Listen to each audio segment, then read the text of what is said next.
Hello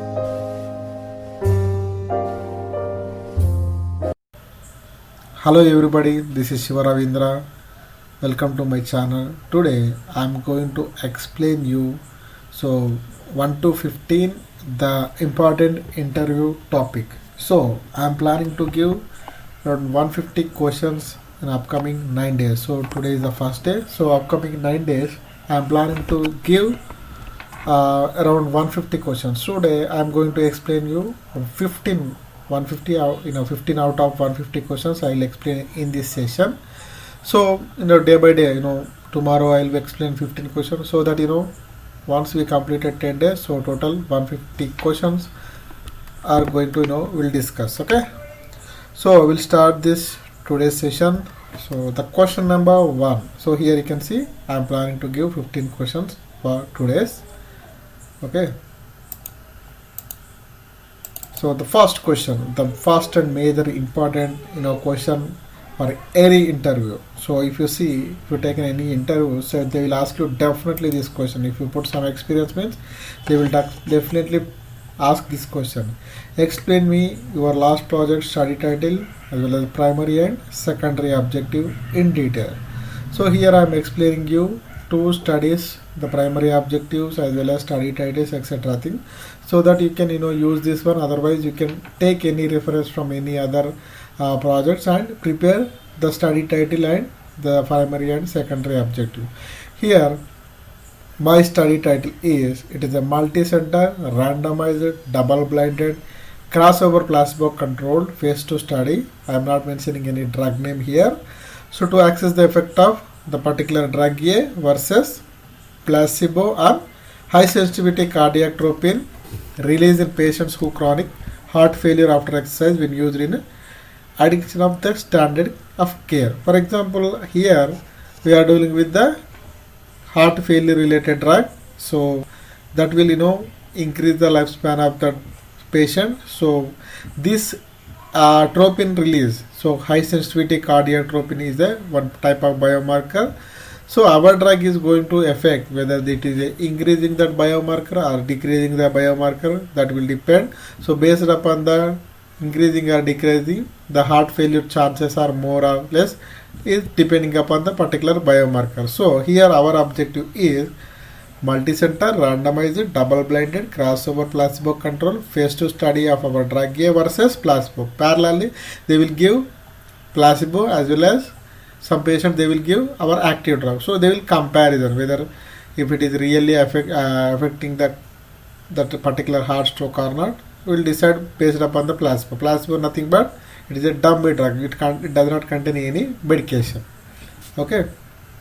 So here the title itself, showing the randomized control. Randomization is a process. So before giving the treatment, just they will give one randomization number to the particular subject. Based on that number, so the subject is going to take the drug. Okay, that is called randomization. So planned treatments always, most of the times they will captured in the randomization schedule prepared by the SAS. Okay, what is double blinded? Here you can see the picture itself showing the doctor and the patient, both the persons, they don't know what the drug is they are going to take, and doctor also don't know which drug is he is going to give to the subject. That is called double blinded. Single blinded nothing but the patient don't know the treatment, but the doctors and the sponsor will know. This is called double blinded. Here our study is a double blinded study. Okay, so crossover nothing but, so crossing the treatment, each and every subject he will cross the subject. Means, for example, subject 1 is there, so the subject is taking the A drug in the period 1 means he is going to take the B drug. So the subject is taking the B drug in the first period means he is going to take the A drug in the second period. So that is a crossover. The subject is going to take how many periods, how many treatments are there. All the treatments, all the periods related treatment are exposure to that subject. Okay, so here our project primary objective is high sensitivity cardiac troponin release. So that is our type of biomarker, whether our drug is affecting that biomarker release or not. Okay, so here how can we measure whether sorry, how can we measure How can we measure that cardiac troponin release? By using some tests like B-type non-diuretic peptide test, or N-terminal pro B-type non-diuretic peptide test serum level of hard type fatty acid binding protein. So by using these tests, we can figure it out whether our high sensitivity cardiac troponin release hormone, the biomarker, is releasing or not. Okay, what is the use of that hormone? To primarily detect, to diagnosis and evaluate the severity of heart failure when it is increasing or decreasing more or less, so that will affecting the heart failure. Okay, so how can we measure this one and related to our primary objective? So the statistician was proposed us some efficacy method. So here they are proposing our efficacy method is the weight mean log transform concentration values of this particular NT-proBNP assess will be compared between two treatment by using student t-test. Means they will propose student t-test is the right procedure to efficacy to comparison between the placebo versus active drug this hormone release. Okay, so the estimated treatment difference, 95% confidence interval, p-value will be represented in the table, efficacy table. Based upon the p-value, the statistician is going to figure it out whether our active drug versus placebo is really increasing or decreasing the cardiac troponin sensitivity hormone, and that will affecting the heart failure or not. Okay, so our secondary objective is, most of the studies secondary objective, we can figure it out safety related thing. So whether the subject is safe or not, we can check by this secondary objective. So adverse events and serious adverse events are presented in the table, and we'll check the adverse event table and death related tables and listings of vital signs, screening record, etc. things we'll check, and we'll decide whether the subject is safe or not due to this drug. Okay, so my second project objective is, so that is oncology. So it is the open phase 2 open label multi-center study of single agent the drug patient with relapsed cutaneous T-cell lymphoma. Previous study is a cardiac troponin, cardiac related. So it is a oncology related T-cell lymphoma.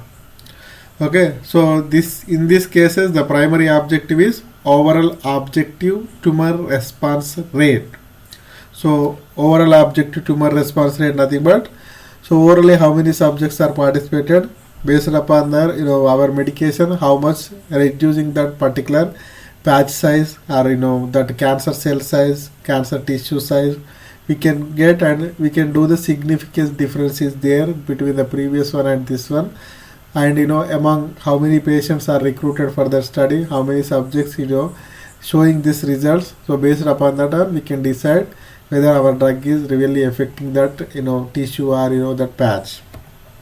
That is our primary objective here, and the secondary objective is duration of response, responder patients, time to objective response rate, time to progression, safety, tolerability, etc. comes under secondary objective of the study. Okay, so how can you assess that primary objective here? So objective response rate is assessed by using series of instrument and assessment. So that will based upon the one score.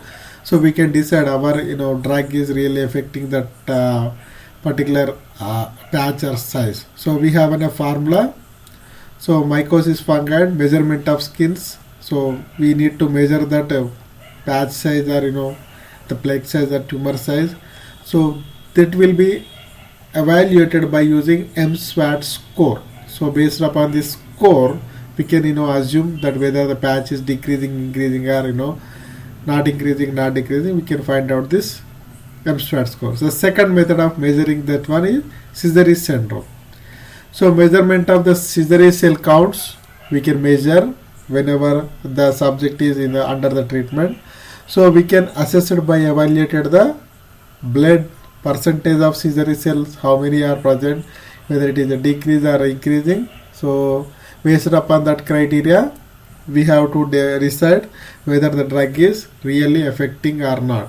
So second method. Okay, so this is my two projects, primary and secondary objective. So every time the interview people will expect this type of answer. So first you have to tell your project title, individual terms definition, and what is your primary objective and how you are going to achieve that primary objective, which method your statistician provided, and how to produce results are you are going to checking by using p values.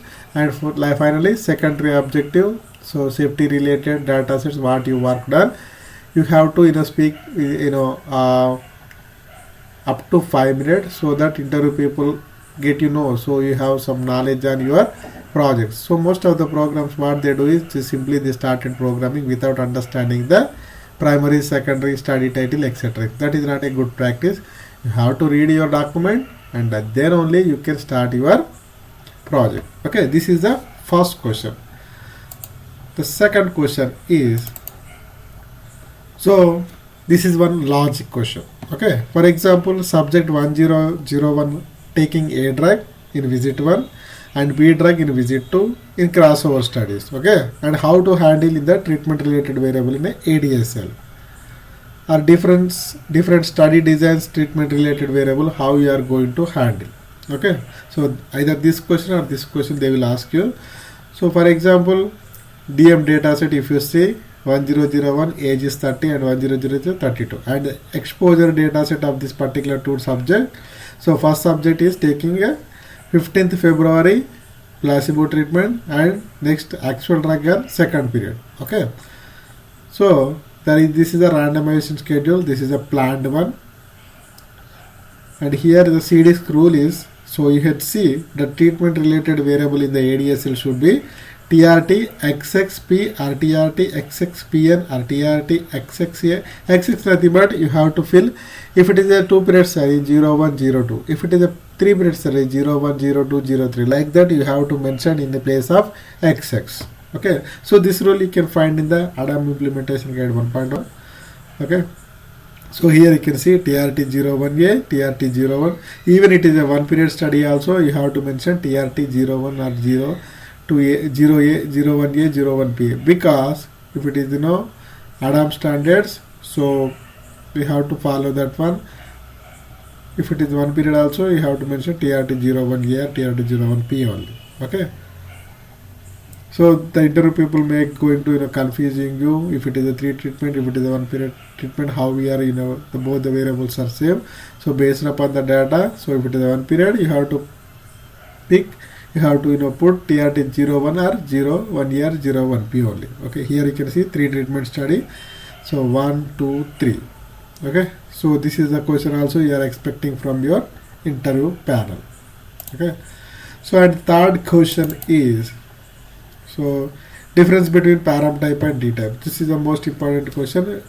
If you already watched my videos, so this topic already discussed, but for few people, who are already not watched my videos, as well as some topics may repeated, but most of the topics are fresh for you, but some topics may be important, so I again I'm going to explain you. Okay, so param type and D type, one more important topic is, in the 1.1 version you cannot find the param type variable in anywhere, so only D type is available. In 1.0 only the param type and D type discussion was happen, so keep it in mind. So whenever interview people asking you if you are following the 1.1 version, so there is no param type variable, only the D type variable is present. Okay, so here you can see the param type is nothing but whenever you want to insert any neuro within the parameter, so which method you are using to insert that one, so that method, D type method derivation type you have to mention, and you have to create a record. Here they want to include derive average values of post baseline values. So here you can see eval values are there, so this eval value they are putting into the one new record endpoint, so eval value is the average value. So whenever you are going to create a new parameter by using existed parameter, so that time only the param type was populated. Now everybody is in 1.1 version, so there is no param type discussion. If anybody is asking interview, please tell in this way only, so that they can impress. So why he is impressing, so everybody is, just writing the programming. If you read ADAM implementation guide, if you are talking about the ADAM rules in front of any inter panel member, so they will definitely impress you. Okay, so in this case, so already we are created a video, so you can go and search. So otherwise, param type you can leave it. So whenever they are asking the param type, so you can tell. So param type is nothing but if any new parameter is created by using existed parameter. So here weight is the old parameter, log 10 weight is the new parameter. That time only the parameter was populated. So if you want to insert the row in the newly parameter as well as old parameter also, you have to create the D type average. Okay, so average, LOCF, WOCF, so most of the values are available in the D type, but in case of param type I will either missing, either derived. So only two was there in this one. So third question. Next I'll just move to the 7th and 8th and after that one we will move to the 4th question. So 7th question, it's a simple question. So here you can see, so data equal to Q7, and here you can try this code. Okay, so SAS help dot AACAM keep only key variable. So if you want to create a new variable key containing second to last word and length of key variable, what is the length of key variable? Okay, so here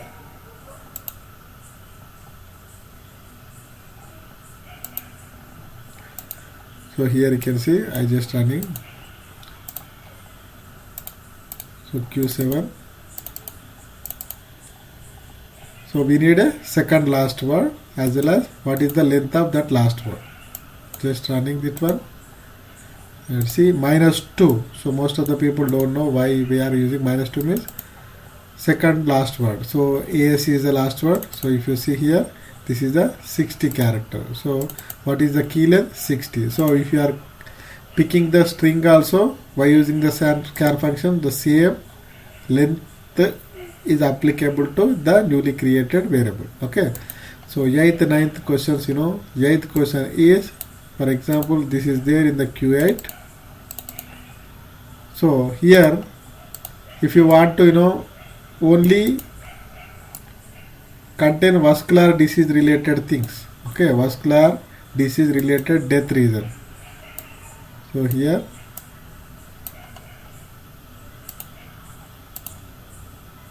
only index function you can use and mention that particular word. Greater than 0 means that word containing all the strings, all the the observations we can filter. So this is the most important whenever you are doing any listing. So here you can see cardiovascular and cerebral vascular. So we are not going to write each and everything, right? So if you want this word containing the observation, so just mention this one and use the index function and greater than 0. So that we will get. So 9th question is, for example, this is the string. So first new variable is, so for example new variable, if you see, we need to concatenate the death and other and female. Okay, so for example here if you are directly concatenating here the variable of death, cause and sex, so if it is a missing, so alive space missing and female. So how to avoid this problem, by using the catex function. Catex function, if it is a missing, it is ignoring.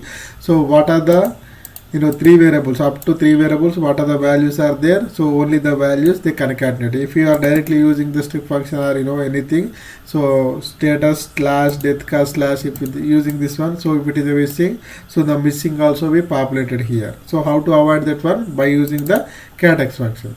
Okay, so what is the preload FMT and print miss? This is the most important topic.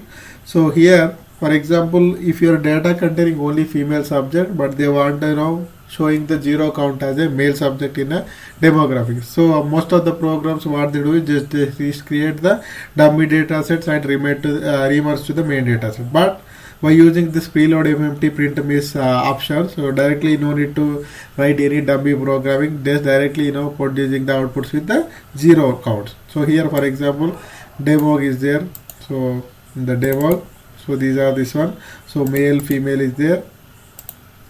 So here I am writing the female male, and these are the races, so maybe all the races are not available. So 2 4 1 2 is only present, so 3 is not present. So in that cases just write the race equal to race format, sex equal to sex format, and this preload FMT here and print miss here, so that what happen, see.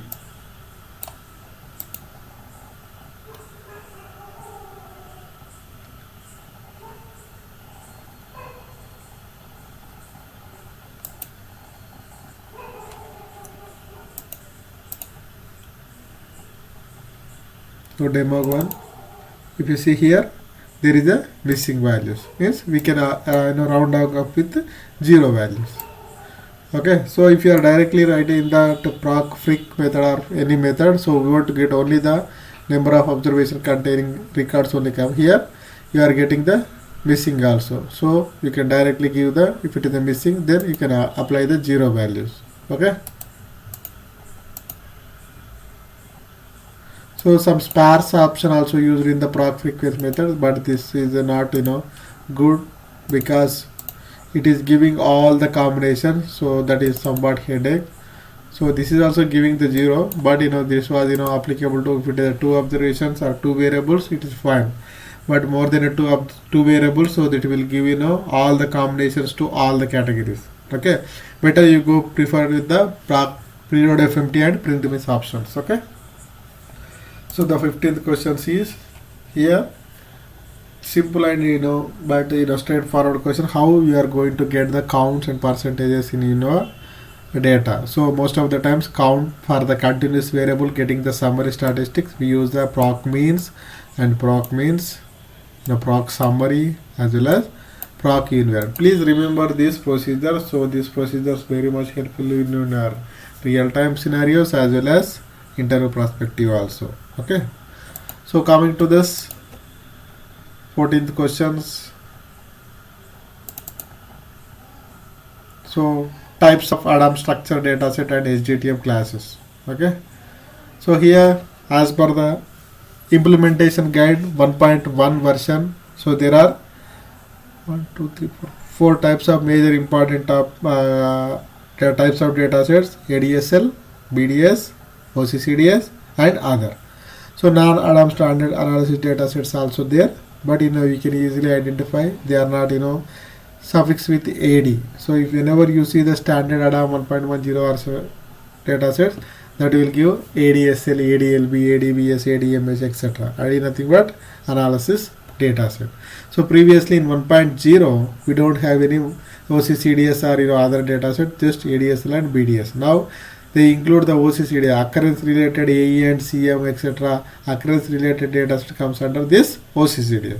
Coming to the SGTM datasets, classes, special purpose, interventions, events, findings about, trial designs. These are the classes mainly divided all the SGTM datasets, and as per any SGTM dataset is present, they belongs to any one of this category. Okay. And next 13th question. So way to create a macro variable, macro debugging option. This is a common question in any interview. So way to create, first one is by using the percentage let method. So it is an open level coder. By using the percentage let, so automatically it was created a global macro. If you want to use the global macro created by using the percentage let, percentage put statement you will get, and here you can see percentage let equal to DSN equal to clinical. If you put, so that is clinical. Okay, so second one is a macro parameter, so positional as well as keyword parameter. Positional parameters in the sense how the position you are giving, the same position the value you have to give into the macro calling section. So here DSN means clinical, OBS means 10. So if you are giving the side by side or in different places, that will not work in the positional parameter creating macro. In case of keyword parameters, So you can see either you can give any order that will take. Okay.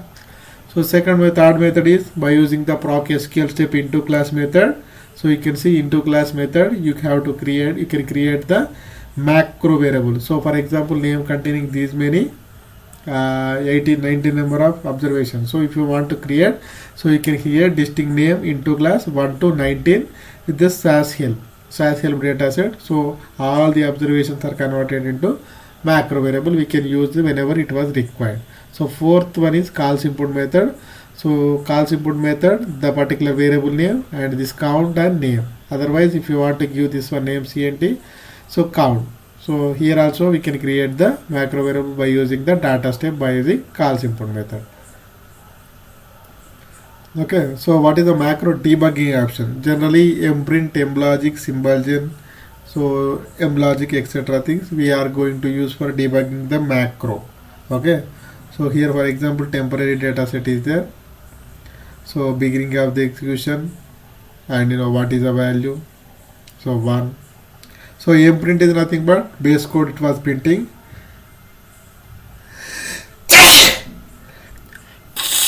Mlogic is nothing but it print only the logics execution of the code, print the details of the execution. Symbolgen is the print the value of the macro variable. Merror, mserror generally we won't use, but merror is if you want to skip that warning in the log. Error message if you want to keep the error message in the log. Okay.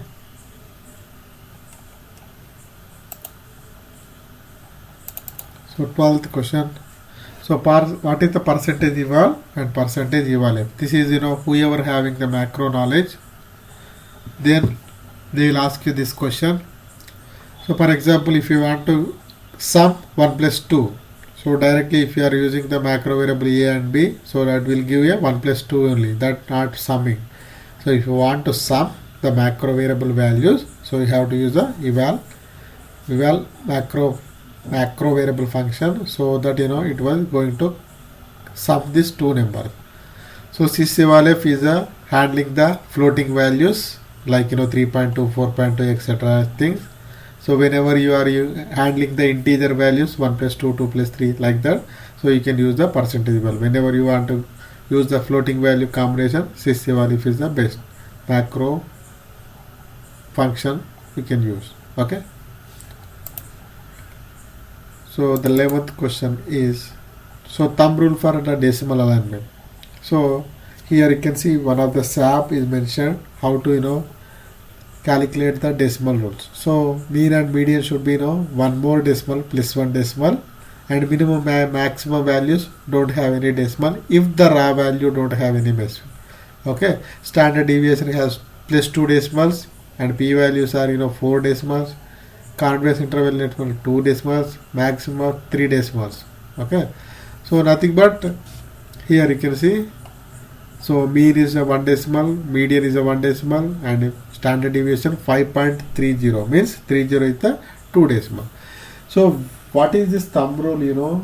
Whenever we are doing some summary statistics or any statistics on particular variable, just go and check with that particular variable values how many decimals are there in the raw data set. Okay, so if it is having the no decimals, so plus 1 decimal and plus 2 decimal to standard deviation is fine. If it is already containing the 1 decimal to the particular value, so you can increase plus 2 decimal for mean and median, standard deviation plus 3, so that we can increase the number. So here you can see p value and first and third quartile etc. values, the decimal you can see. Okay, and the 6th question is, so demographic table quality check. So here you can see demographic table quality check.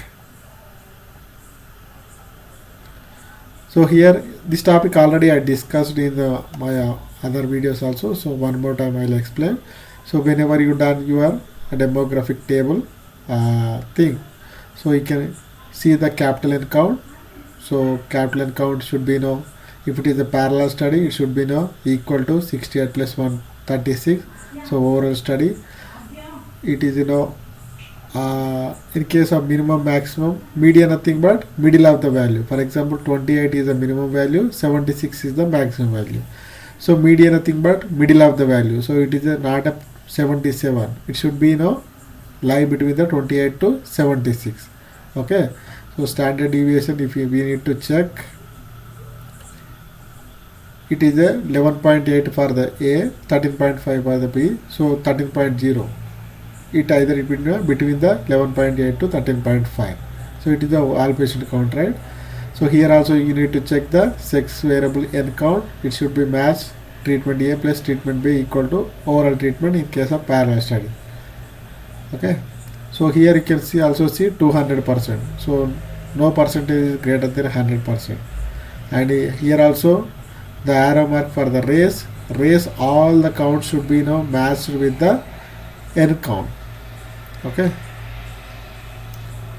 So here you can see the gender value. So gender male count is 9 but the overall count is 8. This is a one mistake. So here second mistake is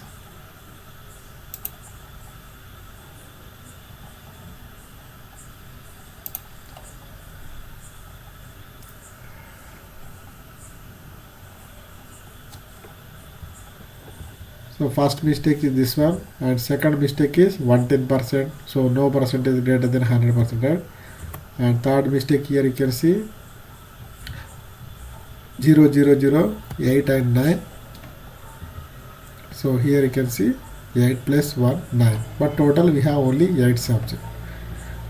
So fourth one is median is the 24.1. So minimum is the 26, maximum is the 40. So how can we get the value 24.5? It should be lies between the 26 and 40.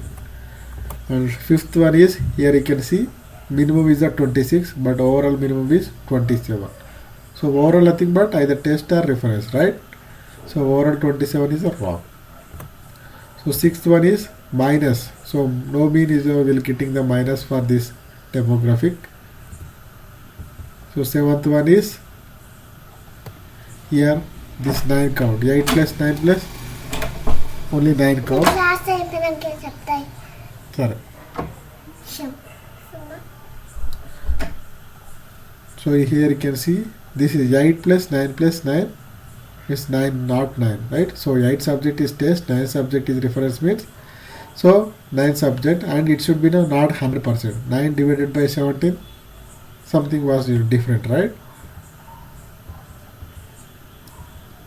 So 10th one is height in kgs. So height in not a kgs, height in centimeters. And 11th one is so 10, 181, etc. So height is kgs, height is not in the kgs and 181. So something was not correct.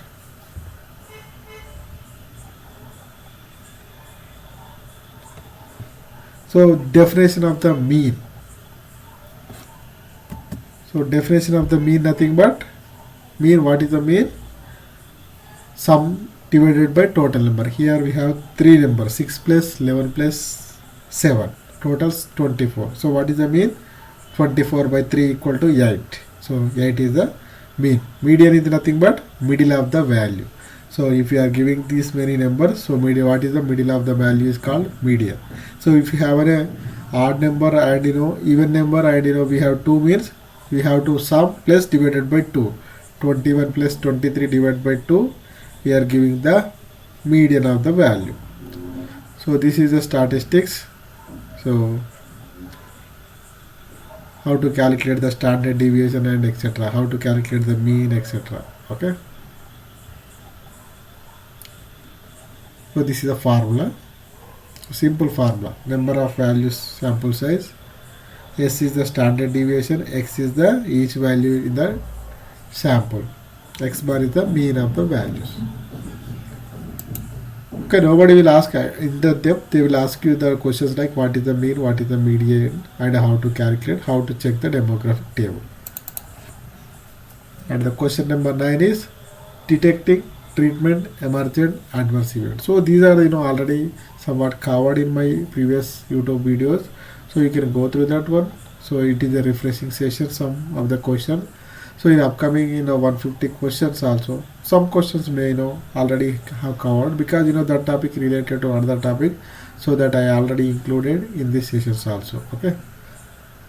So here you can see treatment emergent adverse event is the adverse event, that is the undesirable event.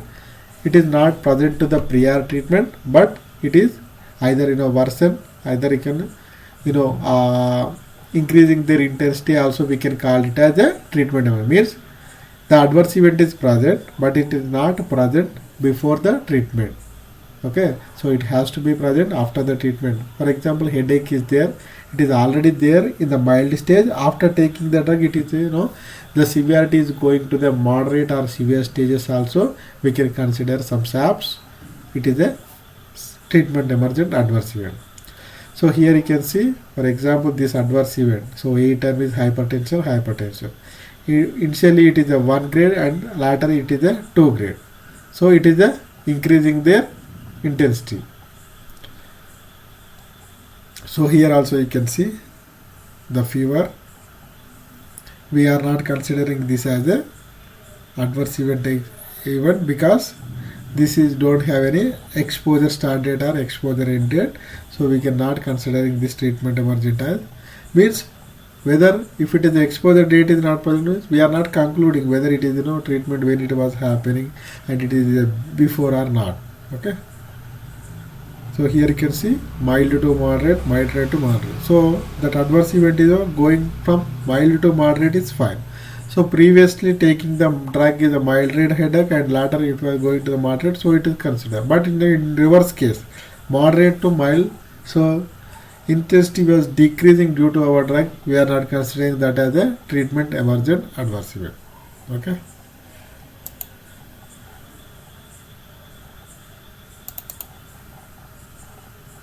So what is the last observation carry forward? WOCF, worst observation carry forward. Here you can see, for example, this is a vital signs table data set. So we have a missing eval value here. So in the week 4 we have a missing value. So if the statistician suggested us to take the LOCF, means last observation carry forward. So we have to pick this 135 to here. Okay, so last what is the available observation is there. So we have to take and we have to replace here, and the derivation type is LOCF, last observation we are picking. So in case of WOCF means worst observation. Worst in the sense means some values, if it is in a minimum value, negative value also we are considering that is a worst value. Some values we are in the positive highest value, then only we can consider as a WOCF. For example, so some parameters, if it is a lowest value, minus value only, so we can telling that it is a good shape. Okay, so some parameter, for example, systolic BP is there, so 120 by 80, so 120 is the maximum range. If it is a 120 is the worst value, so if it is going on like 150, 160, 200, 300, that is not a worst value, right? So worst in the sense good value of the particular parameter, either it is negative or positive value. So before giving writing your specification, you can ask your client or your statistician to provide the worst values of all the parameters. Okay. So this is what today's session. So I explained the 15 question. The tomorrow session I am going to explain 15 more topics. Okay. So these are the main and important interview topics. So once you listen all these 150 questions, you are in a stand of answering any questions asked by your interview candidate. Okay. Bye everybody. Thank you so much for joining me as a premier member. So definitely I will provide you the extra information and extra information in the sense that was not covered anywhere or any web pages or anywhere. So what are the real programmers do in the industry, as well as interview prospective questions also I am preparing to provide you. Thanks once again to join in the membership. Okay, thanks everybody. Bye.